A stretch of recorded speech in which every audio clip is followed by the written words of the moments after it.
ప్రభుత్వ వైద్య కళాశాలల ప్రైవేటీకరణను అడ్డుకుంటామని వైసీపీ ఎమ్మెల్సీ తోట త్రిమూర్తులు అన్నారు. పేద ప్రజలకు విద్య, వైద్య, ఆరోగ్యాన్ని దక్కకుండా కూటమి ప్రభుత్వం కుట్ర చేస్తోందని ఆరోపించారు. మండపేట నియోజకవర్గం వ్యాప్తంగా 1 కోటి సంతకాల సేకరణకు ప్రత్యేక వాహనాల్లో జిల్లా కేంద్రం అమలాపురానికి తరలించే కార్యక్రమాన్ని ఎమ్మెల్సీ త్రిమూర్తులు శ్రీకారం చుట్టారు. ఈ కార్యక్రమంలో పాల్గొనేందుకు నియోజకవర్గ నలుమూలల నుంచి పెద్ద ఎత్తున వైసీపీ కార్యకర్తలు, నాయకులు తరలివచ్చారు. కరోనా సమయంలో ప్రజలకు తగిన వైద్య సౌకర్యం అందక పాఠశాలలు, ప్రైవేటు భవనాల్లో వైద్యం చేయించుకునే పరిస్థితి ఏర్పడిన విషయాన్ని త్రిమూర్తులు గుర్తు చేశారు.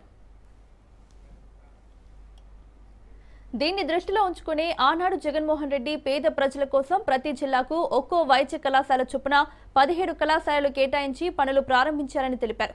దురదృష్టవశాత్తు వైసీపీ ఓటమి చెందడంతో అధికారంలోకి వచ్చిన కూటమి ప్రభుత్వం దోచుకోవడమే పనిగా వైద్య కళాశాలను ప్రైవేటు పరం చేసేందుకు ప్రయత్నిస్తున్నారని విమర్శించారు.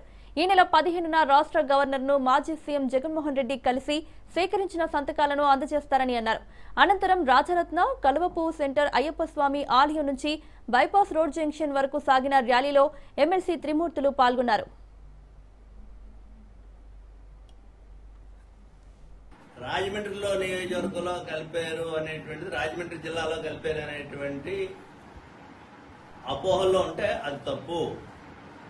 పార్లమెంట్ వరకు వచ్చేటప్పటికి అమలాపురం పార్లమెంట్లోనే ఈ నియోజకవర్గం ఉంటుంది. రెవెన్యూకి సంబంధించినటువంటి కార్యకలాపాలన్నీ కూడా రాజమండ్రి జిల్లాలో కలిసినట్టు. అంతే తప్పితే ఈ నియోజకవర్గం చాలా మంది అపోహలు ఉన్నారు రాజమండ్రి పార్లమెంట్లో కలిసింది అనేటువంటి.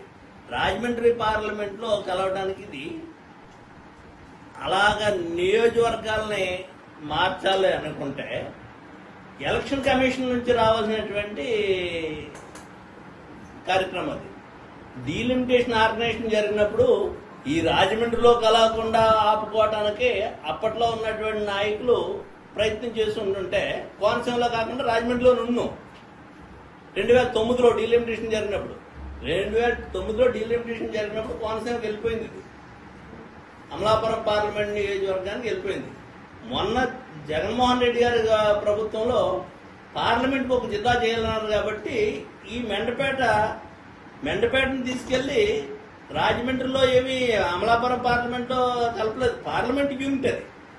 పార్లమెంట్ యొక్క యూనిట్గా పార్లమెంట్లో ఉన్నటువంటి 7 నియోజకవర్గాలు ఆ జిల్లా హెడ్ క్వార్టర్లో ఉండాలి కాబట్టి జిల్లా హెడ్ క్వార్టర్గా అమలాపురం చేశారు కాబట్టి ఇది ఆ సందర్భంగా అక్కడికి వెళ్తే జరిగింది.